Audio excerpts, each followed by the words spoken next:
जम्मू कश्मीर से बीजेपी ने बढ़त बना ली है। फिलहाल जो रुझान हमें मिल रहे हैं, एक सीट पर जम्मू कश्मीर में बढ़त बीजेपी की देखने को मिल रही है। हरियाणा में देखिए कांग्रेस ने बढ़त बना ली है, एक सीट पर कांग्रेस आगे चल रही है। प्रत्युष जल्दी से आगे देखिए, आंकड़ा बहुत तेजी के साथ बदल रहा है। कांग्रेस ने भी जम्मू कश्मीर में एक सीट पर बढ़त बना ली है। कांग्रेस अब 2 सीटों पर हो गई है।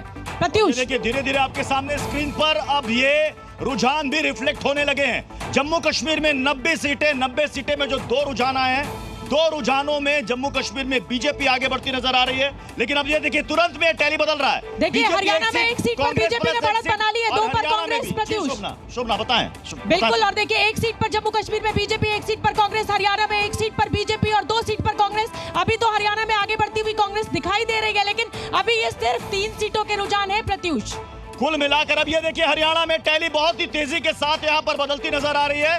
यानी 50-50 का मामला, 2 सीटों पर रुझान में बीजेपी, 2 सीटों पर कांग्रेस। अभी आईएनएलडी और अदर्स यानी कि निर्दलियों के खाते में कुछ भी जाता नजर नहीं आ रहा। आपको बार बार बता दें, ये रुझान हैं, ये नतीजे नहीं है। और जैसा कि हमने आपको कहा था कि बस कुछ मिनटों का इंतजार। अंबाला कैंट से बीजेपी के अनिल विज आगे चल रहे हैं, इस समय गृह मंत्री के पद पर है हरियाणा में। प्रत्युष जम्मू कश्मीर में एक सीट पर बीजेपी, कांग्रेस अलायंस एक सीट पर। यानी कि फिलहाल जम्मू कश्मीर से सिर्फ 2 ही रुझान सामने आए हैं और दोनों में एक तरफ गठबंधन यानी कि कांग्रेस और नेशनल कॉन्फ्रेंस और बीजेपी बहुत ही तेजी के साथ।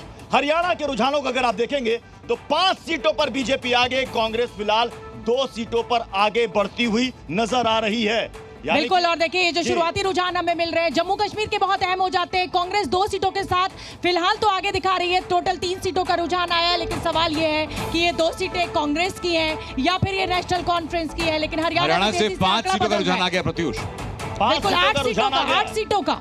और ये देखिए कांग्रेस ने अब 2 से बढ़ा करके कांग्रेस का 3 हो गया है। यानी कि कांग्रेस भी पीछे पीछे चल रही है। हालांकि ये शुरुआती दौर में आगे पीछे का खेल चलता रहता है, लेकिन 2 घंटे के बाद ये सारी स्क्रीन में आपको रुझानों से बहुत कुछ तस्वीर साफ हो जाएगी। और एक और चीज प्रत्युष की, सिर्फ पोस्टल बैलेट की गिनती फिलहाल है। और अतुल श्रीवास्तव जी, पोस्टल बैलेट की बात जैसे ही, अभी तो स्पीड फिर भी स्लो है, लेकिन जैसे ही वीवीपैट खुलना शुरू होगा उसके बाद स्पीड और तेज हो जाएगी बदलाव की। बिल्कुल 5-4 का ये आंकड़ा हरियाणा में हो चुका है। कुछ आधे घंटे तक माना जाना चाहिए कि ये पोस्टल बैलेट की गिनती होती है, इसलिए इसमें बहुत ज्यादा उत्तेजित होने की जरूरत नहीं है।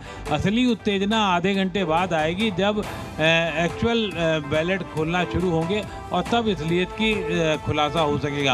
और उसमें भी 9 बजे के बाद बहुत सारी। मैं थोड़ा सा सहमत हूँ। मुझे लगता है कि पोस्टल बैलेट की गिनती में इतना समय नहीं लगेगा। आधा घंटा कुछ ज्यादा आपका आकलन बड़ा हो गया है।